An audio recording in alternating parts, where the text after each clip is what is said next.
Hello అండి. మనందరికీ తెలుసు ప్రపంచంలో నేరాలు ఎంత దారుణమైన స్థితిలో ఉన్నాయో. ఈ నేరాలు ఎందుకు జరుగుతున్నాయి, వీటిని ఎలా అరికట్టాలి, కట్టడి చేయాలి అని ఎప్పుడైనా ఆలోచించారా? అవును, మన పిల్లలను సరైన మార్గంలో నడిపించేటట్లు చేస్తే మనం ఈ నేరాలను ఎంతో కొంత అరికట్టవచ్చు. సమాజం బాగుపడటంలో వారి పాత్ర చాలా కీలకం. ఇక్కడ మనం ఆలోచించాల్సింది ఎలాంటి సిచ్యువేషన్స్ వారిని తప్పటడుగులు వేసేలా చేస్తుంది. అలాంటి కొన్ని సందర్భాలను మనం చూద్దాం. తల్లిదండ్రులు పిల్లల మధ్య అనుబంధం సరిగ్గా లేనప్పుడు ఈ రిలేషన్ పిల్లల శారీరక, మానసిక మరియు సామాజిక అభివృద్ధిలో చాలా కీలక పాత్ర పోషిస్తుంది. అంతేకాకుండా తల్లిదండ్రులు మరియు పిల్లల మధ్య మంచి ఆరోగ్యకరమైన సంబంధం ఉంటే అది పిల్లలకి, కుటుంబానికి సానుకూల ఫలితాలకు దారితీస్తుందని అధ్యయనాలు సూచిస్తున్నాయి. ఇంకా తల్లిదండ్రులతో సురక్షితమైన మరియు ఆరోగ్యకరమైన అనుబంధంతో పెరిగే చిన్నపిల్లలు వారి జీవితంలో ఇతరులతో సంతోషకరమైన మరియు మంచి సంబంధాన్ని పెంపొందించడానికి అవకాశంగా నిలుస్తారు. కాబట్టి ఈ రిలేషన్ చాలా క్రూషియల్ అండి. తరువాత తల్లిదండ్రుల మధ్య వాదనలు లేదా హింస.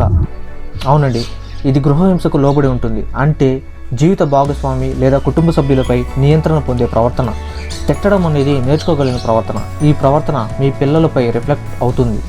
కాబట్టి మీ పిల్లల ముందు ఈ రకమైన ప్రవర్తనను నివారించడం చాలా మంచిది. తరువాత పిల్లలు స్కూల్లో సరిగా రాణించలేనప్పుడు మన పిల్లలు స్కూల్లో ఎలా పర్ఫామ్ చేస్తున్నారో తెలుసుకోవడానికి స్కూల్ యాజమాన్యంతో టచ్లో ఉండటం చాలా మంచిది. ఇంకా మీ పిల్లలతో వారి సబ్జెక్ట్స్, ఉపాధ్యాయులు, మిత్రుల గురించి సంభాషించడం మంచిది. మన పిల్లలకు డ్రగ్స్కి అలవాటైన స్నేహితులు ఉండవచ్చు. దీన్ని నివారించడానికి మీ పిల్లలతో సన్నిహితంగా మాట్లాడుతూ వారి స్నేహితుల గురించి ఆరా తీయండి. ఇంకా మీ పిల్లలు ఎదుర్కొంటున్న ఇబ్బందుల గురించి చర్చించండి. ఎలాంటి పరిస్థితుల్లో అయినా మీరు వారికి అండగా ఉన్నారన్న నమ్మకాన్ని కలిగించండి.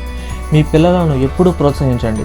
ఇంకా వారి డ్యూటీస్ ఏంటో తెలియజేయండి. పెద్దలను గౌరవించటం మరియు సమాజంలో ఎలా నడుచుకోవాలో చెప్పండి. వారికి స్వేచ్ఛ ఇవ్వండి. అదే సమయంలో నియమాలను ఇవ్వండి. ఆ నియమాలు ఎందుకు ఇవ్వబడ్డాయో వారికి తెలియజేయండి. తరువాత పేదరికం మరియు ఒత్తిడి. ఇది మనం తరచుగా చూస్తూనే ఉన్నాం. పేదరికంలో ఉన్న పిల్లలు వారి తల్లిదండ్రులు మరియు సమాజం నుండి తగినంత ప్రోత్సాహాన్ని పొందలేకపోతున్నారు. ఇది వారి జీవితం పట్ల ఆశను కోల్పోయేలా చేస్తుంది. ఫలితంగా వారు తమ జీవితంలో తప్పుడు మార్గాన్ని ఎంచుకునేలా చేస్తుంది. అంతేకాకుండా వారి మానసిక ఆరోగ్యం కూడా దెబ్బతింటుంది. తరువాత ఏడిహెచ్డి అంటే attention deficit hyper activity disorder. ఈ డిసార్డర్తో ఉన్న పిల్లలు శ్రద్ధ వహించడంలో ఇబ్బందులు ఎదుర్కొంటారు.